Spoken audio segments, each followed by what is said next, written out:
ಯಾಕಮ್ಮ ನೀವೇನು ನಮ್ಮ ಅಂತಪುರಕ್ಕೆ ಬಂದ್ಬಿಟ್ಟಿದ್ದೀರಾ? ಮತ್ತೆ ಎಲ್ರು ತಮ್ ಗೂಡ್ ಸೇರ್ಕೊಂಡ್ಬಿಟ್ರೆ ನಾನೆಲ್ ಮಲ್ಕೊಳ್ಳೋದು? ನನಗೇನಾದ್ರೂ ವ್ಯವಸ್ಥೆ ಮಾಡ್ಕೊಡ್ಬೇಕು ತಾನೆ? ಓ, ನಿಮ್ಗೂ ಬಿಟ್ಕೊಳ್ಳೋ ಅಭ್ಯಾಸ ಇದೆಯಾ? ಇದಕ್ಕಲ್ಲಪ್ಪ, ಮಲ್ಕೊಳ್ಳೋ ವ್ಯವಸ್ಥೆ ಕೇಳಿದ್ದು. ಮಲ್ಗೋದಾ? ಅದು ಮನೆ ದೊಡ್ಡದಾಗಿದೆ ಅಂದ್ಮೇಲೆ ಒಂದು 4-5 ರೂಮ್ ಇರುತ್ತಪ್ಪ. ನಮ್ಮ ಮನೇಲಿ ಡ್ರ್ಯಾಕುಲಾ, ಚಿಂಪಾಂಜಿ ಎಲ್ಲ ಸ್ವಲ್ಪ ಜಾಸ್ತಿ ಇರೋದ್ರಿಂದ ಮನೇಲಿ ರೂಮ್ ಅಲ್ಲಿ ಅವರೇ ತಗ್ಲಾಕೊಂಡ್ಬಿಟ್ಟಿದ್ದಾರೆ. ಇವತ್ತು ರಾತ್ರಿ ಕಿಚನ್ ಹಾಲ್ ನೋಡ್ಕೊಳ್ಳಿ ಹೋಗಿ. ನೋಡಮ್ಮ ಮಯೂರಿ, ನನ್ ಮಗನ್ಗಂತೂ ನನ್ ಬಗ್ಗೆ ಸ್ವಲ್ಪನೂ ಯೋಚನೆ ಇಲ್ಲ. ಈ ಮನೆ ಸೊಸೆಯಾಗಿ ನೀನಾದ್ರೂ ನಂಗ್ ಮಲ್ಕೊಳ್ಳೋ ವ್ಯವಸ್ಥೆ ಮಾಡ್ಕೊಡ್ಬೇಕಲ್ವಾ? ನೀನ್ ನೋಡಿದ್ರೆ ಚಾಪೆ ದಿಂಬ ಹಾಕೊಂಡ್ ಮಲ್ಕೊಳ್ತಾ ಇದೀಯಾ. ನಿಮ್ಗೂ ಚಾಪೆ ದಿಂಬೇಕಾ? ಅದನ್ನ ಡೈರೆಕ್ಟ್ ಆಗಿ ಕೇಳ್ಬಾರ್ದಾ? ಮನೇಲಿ ಬೇಜಾನಿದಾವೆ. ಹೋಗ್ರಿ, ನನ್ನನ್ನೇನ್ ನೋಡ್ತಾ ಇದ್ರೆ ಚಾಪೆ ದಿಂಬ ತಗೊಂಬನ್ರಿ. ಸುಮ್ನೆ ಇರ ನೀನು. ನಂಗೊಂದ್ ವಿಷಯ ಅರ್ಥ ಆಗ್ತಾ ಇಲ್ಲ. ನಿಮ್ಗೆ ಇನ್ನೂ ಎಷ್ಟು ವಿಷಯ ಅರ್ಥ ಆಗಿಲ್ಲ ಬಿಡಿ. ನೀನ್ ಸುಮ್ನೆ ಇರ. ನೀವಿಬ್ರು ಗಂಡ ಹೆಂಡತಿ ತಾನೆ? ಯಾಕಂಟಿ ಡ್ಯಾಡ್ ಕಡೆ ಬಂದ್ಬಿಟ್ಟು ಮಗನ್ ಕಡೆ ತಿರುಗ್ತಾ ಇದ್ದೀರಾ? ನಾವಿಬ್ರು ಗಂಡ ಹೆಂಡ್ತಿನೇ. You have any problem? Big problem. ಅಲ್ಲ, ಗಂಡ ಹೆಂಡತಿ ಆದ್ಮೇಲೆ ಇಬ್ರು ಒಟ್ಟಿಗೆ ಮಲ್ಕೊಳ್ಳೋದನ್ನ ಬಿಟ್ಟು ಇದೇನಿದು? ಅವಳು ಅಲ್ಲಿ, ನೀನು ಇಲ್ಲಿ.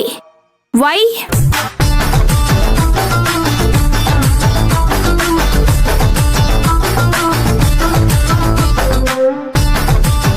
ಆಂಟಿ, ನೀವ್ ಯಾಕೋ ಔಟ್ ಆಫ್ ದ ಸಿಲೆಬಸ್ ಮಾತಾಡ್ತಾ ಇದ್ದೀರಾ?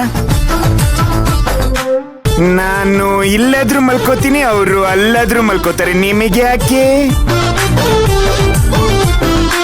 ಗಂಡ ಹೆಂಡತಿ ಅಂದ್ಮೇಲೆ 1000 ಇರುತ್ತೆ ಅಲ್ಲ? ನೀವು 100 ರೂಪಾಯಿ ಆಕ್ಟಿಂಗ್ ಮಾಡಿ ಅಂದ್ರೆ 1000 ರೂಪಾಯಿ ಆಕ್ಟಿಂಗ್ ಮಾಡ್ತಿದ್ದೀರಲ್ಲ. ಕೊಟ್ಟ ಪಾತ್ರ ನೆರವೇರಿಸಿದ್ರೆ ಸಾಕು ತಾನೇ?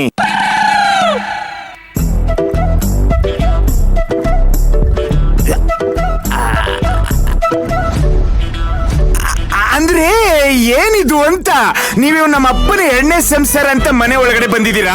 ಅದೇನ ನಮಗ್ ಓಕೆ ಆಗಿಲ್ಲ ಅಂದ್ಮೇಲೆ ನಮ್ಮಿಬ್ರ ಬಗ್ಗೆ ಯಾಕೆ ಮಾತಾಡ್ಬೇಕು? ಯಾರು ನಿಮಗ್ ರೈಟ್ಸ್ ಕೊಟ್ಟಿದ್ದು ಅಂತ?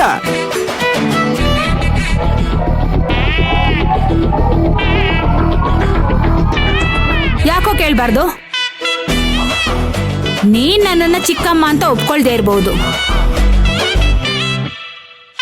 ಆದ್ರೆ ನಾನ್ ನಿನ್ನ ಮಗ, ಇವಳನ್ನ ಸೊಸೆ ಅಂತ ಒಪ್ಕೊಂಡಿದ್ದೀನಿ. ಅಂದ್ಮೇಲೆ ನನಗ್ ಕೇಳೋ ರೈಟ್ಸ್ ಇದೆ. ನೋಡಿ, ರೈಟ್ಸ್ ಬಗ್ಗೆ ಎಲ್ಲ ಮಾತಾಡಿದ್ರೆ ಆಮೇಲೆ ನಿಮ್ಮ ಪೇಮೆಂಟ್ ರೈಟ್ಸ್ ನನ್ನ ಹತ್ರ ಇರುತ್ತೆ, ಕತ್ರಿ ಬೀಳ್ಬೇಕಾಗತ್ತೆ.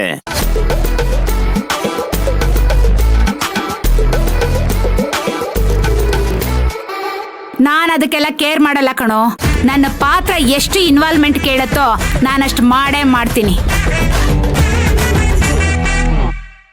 ಈಗೇನು, ನಾನು ಇಲ್ಲೇ ಮಲ್ಕೊಳ್ತೀನಿ, ನೀವಿಬ್ರು ಹೊರಗಡೆ ಹೋಗಿ.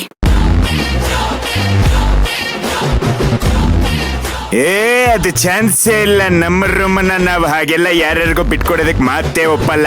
ಸರಿ ಬಿಡು, ಹೇಗಿದ್ರು ನೀನ್ ಒಬ್ನೇ ತಾನೇ ಇಲ್ಲಿ ಮಲ್ಕೊಳ್ಳೋದು. ಇವತ್ ನಾನು ನನ್ ಮಗನ್ ಜೊತೆಲೆ ಮಲ್ಕೊಳ್ತೀನಿ. ಚಿಕ್ಕಜ್ಮಾನ್ರೆ, ಇವ್ರು ಇಲ್ಲೇ ಮಲ್ಕೊಳ್ಳಿ, ನಾವ್ ಹೊರಗಡೆ ಹೋಗೋಣ, ನಡೀರಿ. ಸೊಸೆ ಅಂದ್ರೆ ಹೀಗಿರ್ಬೇಕು, ನೋಡ್ ಕಲ್ತ್ಕೋ ಸ್ವಲ್ಪ. ಹಲೋ, ನಾವು ಕಲ್ತ್ಕೊಳ್ಳೋ ವಂಶದವ್ರಲ್ಲ, ಕಲ್ಸೋ ವಂಶದವ್ರು.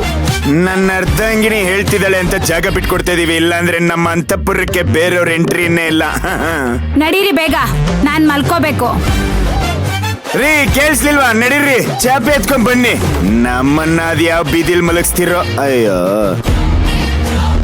ಹೋಗಮ್ಮ ಬೇಗ, ನಿದ್ದೆ ಬರ್ತಿದೆ.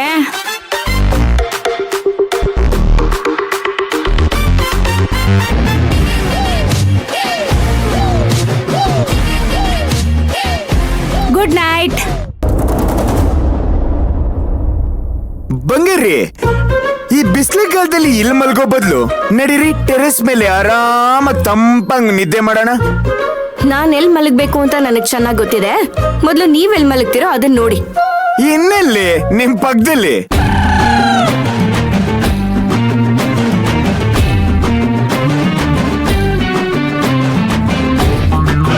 ಮಲಗ್ತೀನಿ ಅನ್ಕೊಂಡ್ರೆ ಚೂಚು ಕಾಮಿಡಿ. ಅಲ್ಲ ರೀ, ಇಷ್ಟು ದೊಡ್ಡ ಬಾಡಿಗೆ ಇಷ್ಟು ದೊಡ್ಡ ಮನೇಲಿ ಒಂದು ಸಣ್ಣ ಜಾಗನೂ ಸಿಗಲ್ವಾ?